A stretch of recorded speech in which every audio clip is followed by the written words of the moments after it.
Crescono i contagi, crescono parallelamente i ricoveri in ospedale. Siamo nel pieno di questa quarta ondata da coronavirus anche nel territorio e allora l'allerta rimane alta con diversi fronti caldi in questi giorni, a partire dalla situazione allora nei reparti ospedalieri, per arrivare a una campagna vaccinale che sta proseguendo con la somministrazione anche delle terze dosi, ma poi con tutto il tema legato alle restrizioni, perché l'invito unanime da parte delle autorità è quello di prestare attenzione in previsione dei festeggiamenti del Capodanno. E allora di tutto questo facciamo un punto generale con la direttrice del reparto di malattie infettive dell'azienda Ospedale Università di Padova, la dottoressa Anna Maria Cattelano.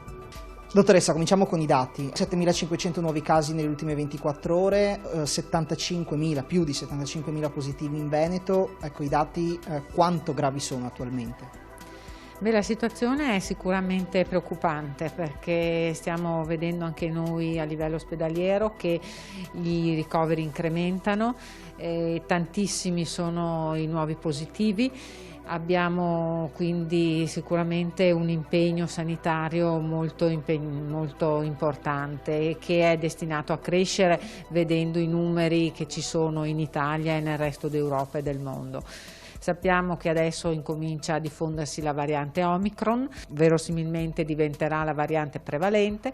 È una variante che al momento attuale sembra essere meno pericolosa da un punto di vista di gravità della malattia, ma appunto molto più contagiosa. E quindi avremo sicuramente più casi. Poi c'è tutto da pensare come muoverci per il discorso delle quarantene, la durata della quarantena. Adesso c'è tutto un dibattito intorno a questo, staremo a vedere anche quali saranno le decisioni governative in merito. Ridurla sembra a 5 giorni per i vaccinati, è prudente o forse è un rischio?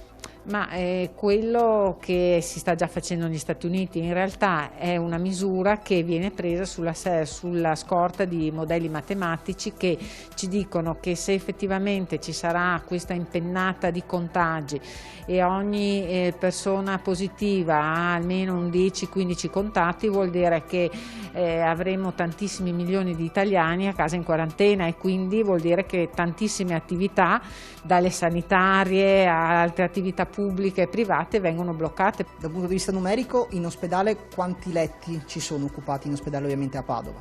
Beh, noi come malattie infettive abbiamo 29 letti e attualmente sono tutti occupati da pazienti con Covid. Ovviamente non è così facile neppure la dimissione di questi pazienti, perché molti di questi sono Novax, quindi hanno forme impegnativi gravi che necessitano di supplementazioni importanti di ossigeno, per cui le degenze non sono brevi. Conferma la tendenza, insomma, di circa 3 ricoverati su 4 in terapia intensiva non vaccinati? Assolutamente sì, questa è la tendenza. Ripeto, se noi non ricoverassimo i Novax saremmo, come è già stato detto da molti, insomma, in un'area bianca, nel senso che gli ospedali sarebbero molto più liberi. Senta, dottoressa, la protezione data dal vaccino è paragonabile, maggiore, minore, insomma, in che proporzione è rispetto a quella data da chi invece è guarito dalla malattia?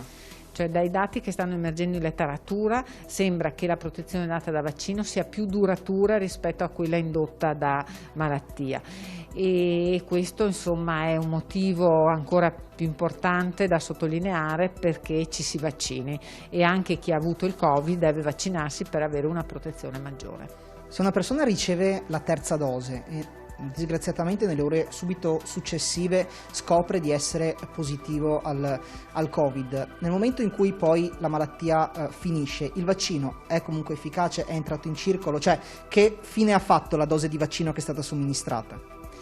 Beh, se uno sviluppa il Covid subito dopo aver fatto la vaccinazione, vuol dire che stava già incubando l'infezione nel momento in cui ha fatto il vaccino, per cui quella dose in realtà può anche non essere considerata e bisognerà rifare un'altra dose successivamente. Ci sono anche, ovviamente c'è la possibilità di vedere il livello degli anticorpi che la persona sviluppa, e che però appunto in questo caso non sappiamo quanto siano indotti da vaccino e quanto siano indotti invece dall'infezione. dall'infezione appena avuta. Cosa si sente di dire ai cittadini in occasione delle imminenti festività di Capodanno?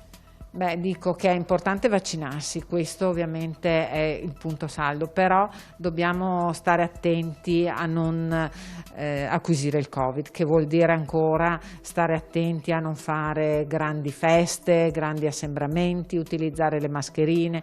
Molto, secondo me, importante è la nuova normativa che prevede l'utilizzo dell'FP2 ad esempio nei mezzi pubblici, per cui sì, siamo vaccinati, siamo protetti, abbiamo un rischio veramente ridotto di andare incontro a una malattia grave, però se non vogliamo prendere il Covid dobbiamo anche stare attenti a tutte le altre misure, fra cui attenzione al distanziamento sociale e all'utilizzo della mascherina, e quindi pochi festeggiamenti con tanti gruppi di persone.